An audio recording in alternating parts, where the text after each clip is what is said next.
बचाने चला हूँ, शोर नहीं सुकून चुनने चला हूँ, किसी और की राह रोशन हो सके इसलिए खुद एक कदम पीछे हटाओ, असं म्हणत काल माननीय संदीपजी जोशी विधान परिषदेचे हे जे आमदार आहेत यांनी काल राजसन्यास घेण्याचा निर्णय घेतला. त्यांनी फार भावनिक आवाहन केलं की आता मला थांबायचं आहे. पण आज मी चर्चा करणार आहे की संदीपजी, आपण थांबायचं नाही, आपण काम करत राहायचं. मी हा विषय का घेतला, कारण की संदीपजींनी जे भावनिक आवाहन केलेलं आहे, आता त्याच्या मागची काय कारणं आहेत काय नाहीत याच्यामध्ये मी विस्तृतपणे जाणार नाही की नक्की काय घडलं की जे त्यांना ह्या सगळ्या गोष्टी करायला लागल्या. कालपासून सोशल मीडियावर याच्यावर भरपूर चर्चा चालू आहे. त्यातल्या त्यात त्यांचे चॅनल्सवर पण बाईट्स आलेले आहेत. त्यांनी बऱ्याच गोष्टी त्या सगळ्या चॅनल्सवर केलेल्या आहे. आजच्या वृत्तपत्रांमध्ये सगळ्या बातम्या आहेत. म्हणजे कालचा दिवस संपूर्णपणे संदीपजी जोशी यांचा होता. त्याच्यामागे त्यांना काय सांगायचं होतं. मला एक मित्राचा फोन आला. त्यांनी मला फक्त विचारलं की संदीपजी जोशींनी राजीनामा दिला का? मी म्हटलं नाही. तर ते म्हणले की अरे पण हे तर सोशल मीडियावर भरपूर चालू आहे. म्हटलं त्यांनी राजीनामा दिला नाही. त्यांनी फक्त अशी एक भावनिक घोषणा केलेली आहे, जी त्यांनी फेसबुकवर एक पोस्ट केली आणि माध्यमांपर्यंत त्या पोचल्या त्या फेसबुक पोस्ट, आणि त्याच्या संदर्भातली मग ती चर्चा झाली. कार्यकर्ते तिथे लक्ष्मीनगरला त्यांच्या जनसंपर्क कार्यालयाजवळ जमा झाले आणि बरंच आंदोलन वगैरे या गोष्टीमध्ये त्यांनी तिथे कार्यकर्त्यांनी आंदोलन वगैरे केलं. हे या सगळ्या गोष्टी आपल्याला सगळ्यांना माहिती आहे. पण मी आज विषय घेतला आहे की संदीपजी, तुम्ही म्हणता आता मला थांबायचं आहे, पण तुमचे कार्यकर्ते, हजारो कार्यकर्ते, तुमचे हजारो मित्र, माझ्यासारखे तुमचे लहान भाऊ, आम्ही सर्व तुम्हाला जर हे म्हणत आहे की तुम्ही आता थांबायचं नाही, तुम्हाला आता काम अजून करायचं आहे, याला तुम्ही प्रतिसाद कसा द्या? जे काही झालेलं आहे म्हणजे अति विश्वसनीय सूत्रांनी सांगितलेल्या इन्फॉर्मेशननुसार नागपूर महानगरपालिका निवडणुकीमध्ये काय प्रकार घडले, काय झाले, या संदर्भामध्ये आपण अजिबात बोलणार नाही, चर्चा करणार नाही. हे सगळं वृत्तपत्रामध्ये आलेलं आहे. आणि ज्या प्रकारे काल संदीपजींनी चॅनल्सला वगैरे इंटरव्ह्यू दिले किंवा त्यांची जे बाईट्स दिले, त्याच्यामध्ये एका चॅनलवाल्याने जेव्हा त्यांना विचारलं की तुम्ही भारतीय जनता पार्टी सोडणार का, तर ज्या उद्वेगाने त्यांनी उत्तर दिलं, त्यांनी म्हटलं हॅट, मी भारतीय जनता पार्टी कधीच सोडणार नाही, मी कार्यकर्ता नेहमीच राहील, माझ्या रक्तामध्ये, माझ्या नसानसामध्ये राष्ट्रीय स्वयंसेवक संघ आहे आणि भारतीय जनता पार्टी आहे, हे त्यांनी स्वतः कबूल केलेलं आहे. मी चर्चा करतो आहे की संदीपजी, तुम्ही इतके म्हणजे मी तुम्हाला आजपासून नाही, मी तुम्हाला नागपूर महानगरपालिकेच्या काळापासून ओळखतो. मला वाटतं मी पत्रकार म्हणून आणि तुम्ही नगरसेवक म्हणून, मी तुमचं नाव तर ऐकलेलं होतं आधी, पण ॲज अ पत्रकार म्हणून आणि ॲज अ नगरसेवक म्हणून आपली पहिली ओळख नागपूर महानगरपालिकेच्या पत्रकार संघामध्ये झाली होती. तुम्हाला कदाचित आठवत असेल किंवा नसेल, पण मला ते अजूनही माझ्या डोक्यामध्ये फिट आहे. आम्ही दोघं तिघं बसलो होतो आणि तुम्ही त्यावेळेस पत्रकार संघामध्ये आम्ही आपली गप्पा गोष्टी करत होतो आणि तुम्ही अचानक तिथे आलात. तुमचा तो पांढरा शर्ट आणि मला अजूनही आठवतं ब्ल्यू जीन्स घालून तुम्ही आले होते आणि मग आपण बसलो. तर एक साहजिकच आम्ही एक प्रश्न तुम्हाला केला की अरे संदीपजी, तुम्ही महानगरपालिकेत दिसत नाही जास्ती. तर ते म्हणले की तुम्ही म्हणाले होते की नाही मी येतो, पण आपली चुकामुक होते, वेळ मिळत नाही वगैरे वगैरे वगैरे, अशा गोष्टी झाल्या. त्यावेळेस स्टँडिंग कमिटी च्या चार्ज नवीन कार्यकारिणीला देणार होते, नवीन कार्यकारिणीला होणार होतं. तर त्याच अनुषंगाने पण आपली चर्चा झाली.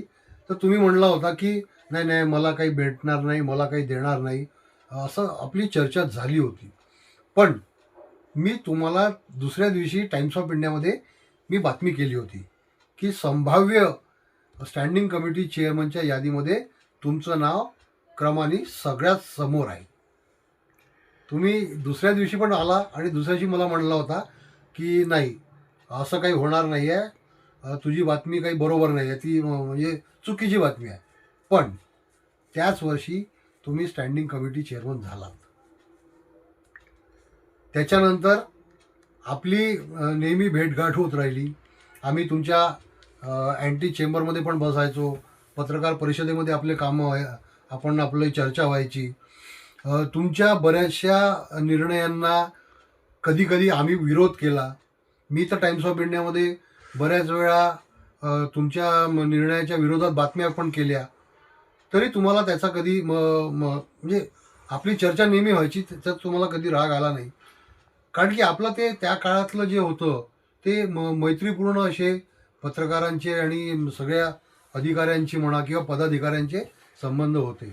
तुम्ही ते ॲक्सेप्ट करायचे फार चांगल्या रीतीने की नाही, तुम्ही आमचं मला पॉईंट आऊट केलेलं आहे, हे याच्यावर मी कारवाई करील. तुम्ही बरेचसे प्रोजेक्ट आणले.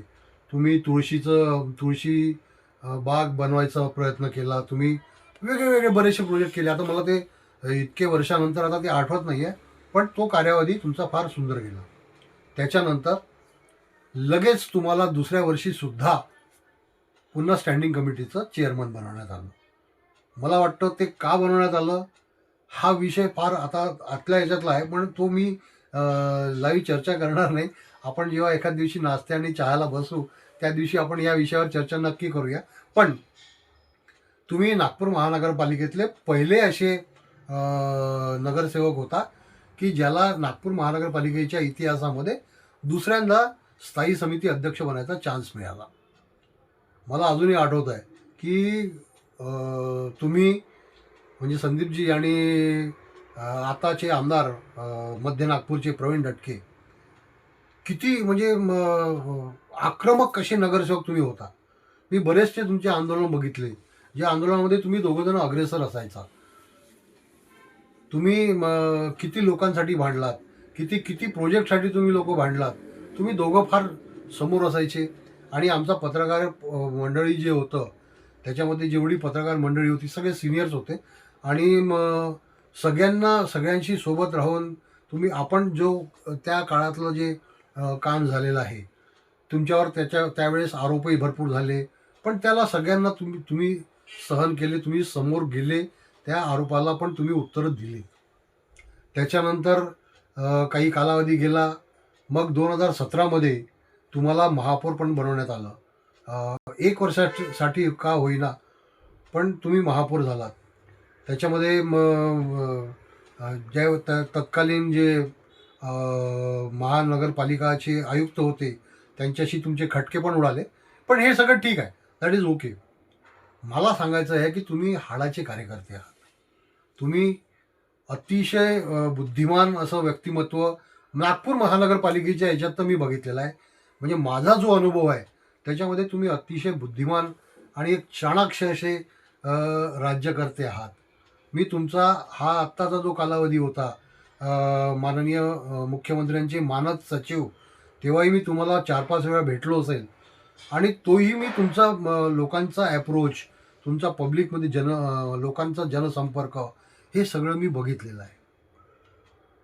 आता तुम्ही तुमचा निर्णय घेतला, तुम्ही घोषणा करून टाकली की मला आता थांबायचं आहे. पण लोकांना हे वाटत नाही की तुम्ही थांबायचं आहे.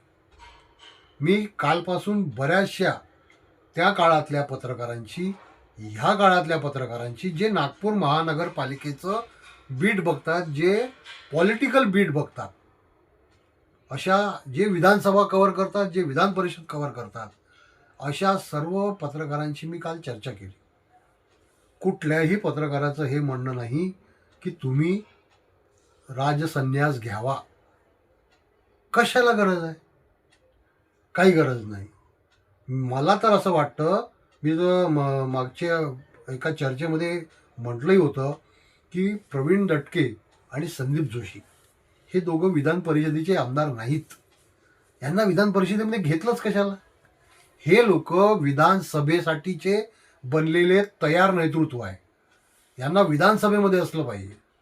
आता ते प्रवीण दटके विधान परिषदेमध्ये गेले, मग ते इलेक्शन लढले, ते मध्य नागपूरचे आमदार झाले, त्यांच्या जागी तुमची वर्णी लागली, हे सगळं मान्य आहे.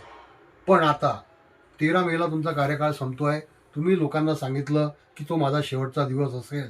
त्याच्यानंतर मी आपले जे बाकीचे जे प्रोजेक्ट आहेत, ज्याच्यामध्ये तुम्ही तुमचं ते दीनदयाल थाली प्रोजेक्ट आहे, पालकत्व प्रकल्प सोबतवाला आहे, क्रीडा महोत्सव आहे, खासदार महोत्सव आहे आणि क्रीडा क्षेत्रातील विविध उपक्रम आहे, याच्यामध्ये तुम्ही अग्रक्रमाने काम करणार असं तुम्ही म्हणताय.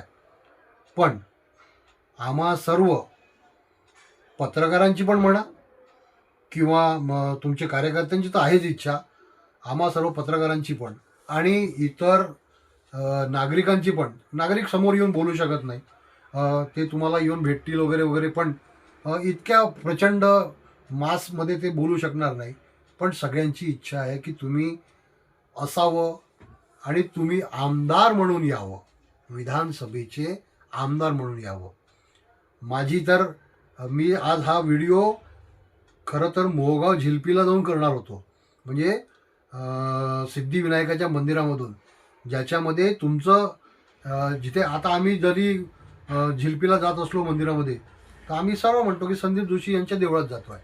जरी हे सिद्धिविनायक ट्रस्टचं मंदिर जरी असलं तरी तुम्ही तिथं पण आता माहूरच्या देवीला आमच्या सर्वांसाठी झिलपीच्या जवळ आणताय. बघा किती मोठं काम आहे. मग या सर्व कामांच्या ज्या ज्या ज्या लोकांचा शेअर त्याच्यामध्ये आहे, आम्ही हक्काने तुम्हाला म्हणू शकतो की संदीपजी आपला निर्णय मागे घ्या. आणि मला तर असं वाटतं आहे की सिद्धिविनायक आणि माहूरची रेणुका देवी तुम्हाला हे सगळं करू देणार नाही. तुम्ही आमदार म्हणून परत या, तुम्ही लोकांचे नायक म्हणून परत या आणि आम्हा सर्वांचा तुम्हाला सपोर्ट नेहमीच आहे, राहणार. मला असं वाटतं की तुम्ही लवकरात लवकर हा जो तुम्ही काल जी घोषणा केलेली आहे ती परत घ्याल. सर्व आम्हा लोकांचं तुम्ही इज्जत म्हणाल की मान ठेवाल, आमच्या विनंतीला तुम्ही मान द्याल असं मला वाटतं. तुर्तास एवढं. पुढचा व्हिडिओ मी तुमच्यासोबत तुमचा इंटरव्ह्यू घेताना करील. तुम्ही त्यावेळेस हे सर्व मागे घेऊन पुन्हा पुढे याल. धन्यवाद.